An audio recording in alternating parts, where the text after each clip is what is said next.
Orang spot person baru tau. Bos buat apa tu bos? Hari ni kita lap-lap lah daun ni. Daun ni berkilat tau kalau kita jaga dia. Betul daun ni. Ni monstera kecil nama dia. Kenapa saya nak bagi tahu link tu bos? Bagi tahu apa? Oh, okey, ada.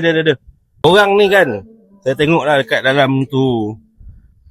Macam tak minat je, macam tak suka saya ni muka hari-hari kan.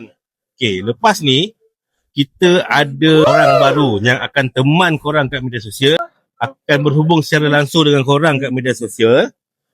Siapa orang tu, korang kena teka. Kita buat satu konten untuk teka siapa dia orang tu.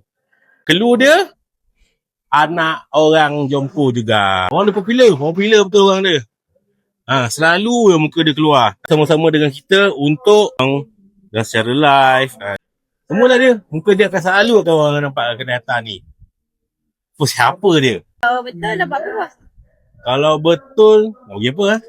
Kita bagi buttermilk nak? Orang teka. Siapa? 3 orang pertama dan terawal yang dapat teka siapa dia orang tu, kita akan bagi buttermilk. Rembayung dia ada Khairul Amin. Kalau sikit resipi dia ada Mira Filzah. Kalau Pamak Western dia adalah awet tu. Kalau kedai atas ada siapa? So kau teka.